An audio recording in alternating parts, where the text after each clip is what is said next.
everyone! Welcome back sa aking channel. So today's video is magiging sit-down video na ulit tayo. Magiging kwentuhan and sharing the experience ng ating mga buhay. So ano ba talagang nangyari nung January 5, Saturday, bandang alas 2 ng tanghali. So i-share ko sa inyo yung naging experience ko, naging experience naming family, kung paano namin hinarap yon. So, tatawagin ko si Prince. Andito yung si Prince, yung aking baby. So, last time sorry. Oh, sorry. So last time, nag-post ako sa IG ko ng, sabi ko doon is wala talagang naiiyak ako. Naiyak si Mommy. Sabi ko wala talagang makakapantay sa kapangyarihan ng Diyos. Kasi last January 5, sobrang na-experience naming family yung kanyang power. Di ba, Nak? Ay, iyak na si Mami. Mami, naiiyak ka pala eh. Ay, hindi na. Sige, go. Okay. Nung last January 4, 11 PM ng gabi, bumaba si Prince at saka si Lay. Kasi hinatid niya si Prince dito sa bahay. Buka nang maayos, baby ko. Sa bahay. Kasi masama yung pakiramdam. So, kami, dahil 11 PM na, medyo mainit siya, inano namin siya, nilagyan namin siya ng, yung pinunasan namin yung first aid, syempre, punasan mo yung anak mo ng tubig na basa, ganyan, malamig. Tapos ako kasi, ang ginagawa ko is, inaano ko siya, yung wet towel, nilalagay ko sa freezer para tumigas siya and sobrang lamig niya, and after nun, saka ko sa kanya ipupunas. Ganun yung ugali ko sa aking mga anak. And then kinabukasan, so natulog na kami, and then kinabukasan, nailagnat pa rin siya, and then we decided na si Christian bibili ng gamot kasi nawalan kami ng parang paracetamol dito sa bahay.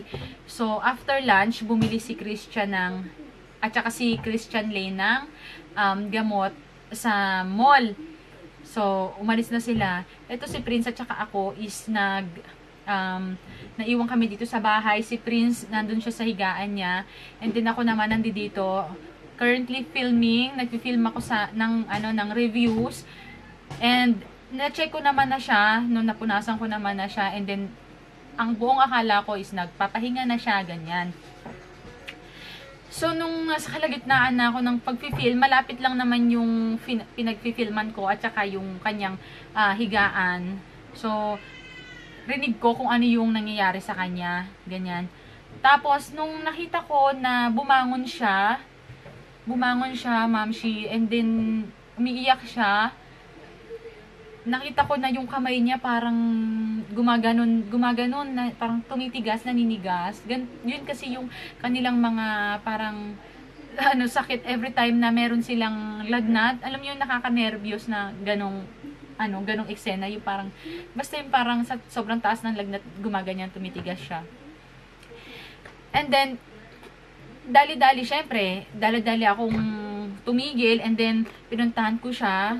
Tapos alam niyo, ma'am, parang nag-hallucinate siya, na sabi niya lang sa akin, umiiyak, parang paingit siya, alam niya yung paiyak siya, sabi niya, paano ko bubuksan yun? At saka yun, meron siyang mga nakikitang bagay na hindi natin nakikita. Siguro dahil nga sa sobrang taas ng lagnat, nag-hallucination na siya. Tapos, ang ginawa ko, dali-dali akong pumunta sa gripo, kasama siya, binuhat ko siya, and then binuhusan ko yung buong ulo niya, sinahod ko sa gripo, tapos binuhusan kong ganyan, binasa ko talagang ganyan, pati katawan niya, binuhusan ko. And then, after nung pagbuhos, binunasan ko naman siya ng towel na galing sa ref. Nagsimula na siyang umiyak noon, iyak na siya, hanggang sa mamshi, ito na yung pinaka-worst na naranasan ko sa tanan ng buhay ko, na ang tawag ito, nagkasakit yung mga anak ko. Sigaw siya ng sigaw, mamshi, yung alam niyo yung alam niyo yung parang nasasapian, parang merong siyang kinakatakutan, as in nakatingin lang siya sa taas, tapos sigaw siya ng sigaw, as in yung sigaw niya na parang mapuputol yung litid niya, na parang ano siya, parang alam niyo yung parang nakasakay sa roller coaster, yun, ganun yung ano niya, yung kanyang itsura, natatawa siya, pero yung as in, alam niyo ba kung anong ginawa ko ng mga panahon na ganun, ma'am, after ko siyang bigyan ng first aid, paliguan siya ng tubig, buti na lang nandito yung dalawa kong kapatid, si Thea, buti na lang bumaba siya. Pagbaba niya, yun tsaka nagsisigaw. As in, tumagal din yun, ma'am. Siguro mga 3 to 5 minutes din tumagal yung sigaw siya ng sigaw. Ang nasa isip ko lang talaga noon is magdasal, ma'am. Magdasal talaga. Pinakuha ko yung kapatid ko ng towel, ay ng kumot, manipis. Kaya lang parang nalalamig pa rin siya. Kaya ang ginawa ko, pinakuha ko yung makapal na kumot, yung comforter. Ibinalot ko sa kanyang ganyan, and then kinuha ko yung rosary, tapos ipinatong ko sa ulo niya yung rosary na bigay sa akin ng mother ko, galing siya sa Manawag, sa Pangasinan, sa may Manawag Church. Inano ko sa kanya, pinatong ko sa kanyang ganyan, and then, alam nyo ba, dasal ako ng dasal ng Our Father, talagang Our Father, heart in heaven, holy be your name, your kingdom come. So, pero sigaw pa rin siya ng sigaw, guys. Sigaw pa rin siya ng sigaw. Pero yung panahon na yun, I was so calm. Sobrang kalmado ko. Sobrang naisip ko talaga na kung ano yung gagawin ko sunod-sunod. Kaya, yun yung lesson sa akin, na sa oras ng mga parang emergency, sa oras ng parang may mga ganitong pangyayari, lagi mong itatatak sa isip mo ng kalma ka lang, kalmado ka lang, huwag kang mag-alala, kalmado ka lang. Parang ganun. Para kasi kapag kakalmado ka, maiisip mo kung ano yung mga tamang gagawin mo eh. Maiisip mo kung ano yung mga dapat mong gawin. Kasi kapag nagpanik ka, blanco ka, baka umiyak ka na lang dyan. Kasi kung makikita nyo si Prince noon, nung panahon na yon, talagang maiiyak kayo. Hindi nyo alam kung anong gagawin. Kasi kung halimbawa, lalo na ako, first time yung nangyari sa amin yung ganun. Baka kung naging kung nagpanik ako or kung nataranta ako, baka umiyak lang ako ng umiyak, ganyan. Kaya ang tapos yun mga yon, dasal lang ako ng dasal hanggang sa huminahon na siya. Nung paghinahon niya, ma'am, alam niyo nangyari? Sobrang tagaktak yung pawis niya. As in, pawis na pawis siya. Pawis na pawis yung dito niyo. Tapos nakaganyan lang siya. Parang nakakipot lang siya, ganyan. Nakayakap lang siya sa akin. Tapos, kinakausap mo siya. Tanungin mo siya kung ano yung nangyari. Tanungin mo kung ano natatandaan niya ba. Hindi niya natatandaan. So, eto na. Dumating na si Christian, tinawagan kasi siya ni Thea habang nag-hysterical habang nag-hysterical siya, tinawagan ni Thea yung si Christian na na umuwi na nga, at si Prince nga is parang nag-hallucinate siya, para siyang nag-hysterical siya, yung sigaw siya ng sigaw. Then after nun, dumating na si Christian, after din kumalma ni Prince, okay na. Pinunta na namin siya sa doktor. Pagpunta namin sa Parañaque Doctors Hospital, sinabi ko kung ano yung nangyari kay Prince. I thought kasi na convulsion yon. So, hindi naman pala yun convulsion. So, ang convulsion kasi is parang maninigas yung bata. And, titirik na yung mata. Hindi na makakakilos at all.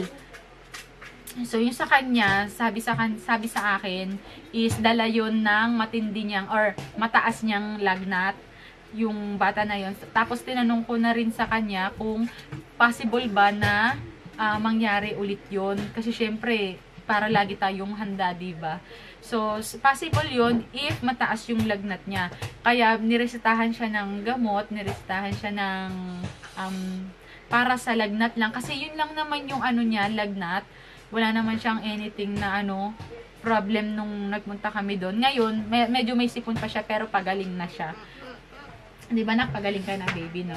Pag tinanong mo sa kanya kung ano yung nangyari, hindi niya yun alam, ma'am. So, lesson learned, ma'am. Wag nating pababayaan yung mga anak natin na sobrang init. So, lagi nating punasan ng, ang tawag ito, ng basang towel, or kailangan lagi silang presko, ganyan.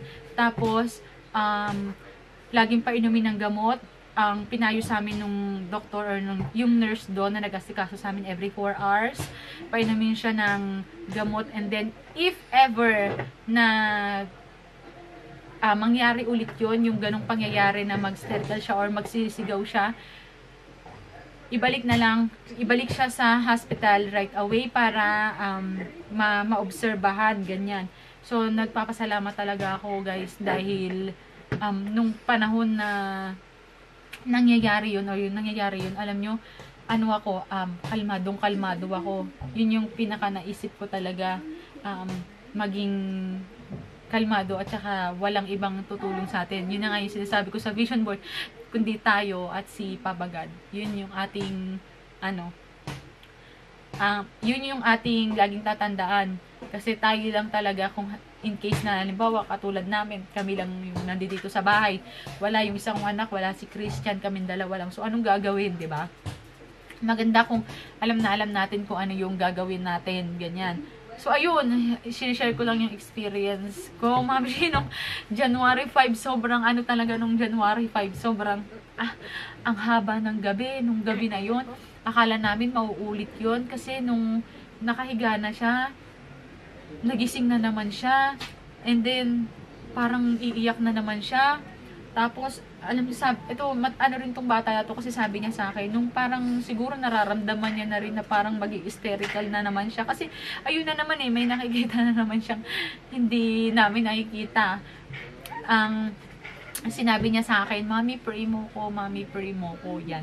Tapos yun, nag-pray na kami ng pray, ayun, huminaho na ulit siya. Tapos nung gabi na yon is okay na, kasi nakita ko, nakatulog na siya ng mahimbing. Alam ko kasi kapag mahimbing ang tulog nila, diba? Alam niyo yung mga mulat yung mata. So, ayun, nakatulog na siya ng mahimbing, and kinabukasan, ayun, okay na talaga siya, wala na siyang nararamdaman. Kaya, sobrang thank you, Papa God. Ipapasalamat ako kay Lord, talagang ginabayan niya ako that time, na ako lang yung nandito sa bahay, at saka yung mga kapatid ko na tinulungan ako sa oras ng aking pangangailangan, ganyan. So, yun na, sharing my experience, Ma'am Shi, nung January 5, sobra talaga, as in, first time kong maka-experience noon, and sana hindi ko na ma-experience yung ganun talaga, kasi hindi ko na alam kung ano yung mga susunod na kabanata. So ayun, pero ang pinaka mapapayo ko talaga sa inyo, moms, kung halimbawa kayo lang dalawa nung anak nyo ang na nasa bahay tapos may sakit, is be calm lang talaga and pray. Tapos tawagin nyo lang si Papa God, dahil nandyan talaga siya para sa atin. So ayun, thank you so much for watching and listening to my experience sa aking baby. And I hope na hindi nyo ma-experience yung na-experience ko, kasi sobra, as in extreme. So ayun, maraming salamat sa panonood at pakikinig sa akin. Hope to see you on my next video, guys. Maraming salamat!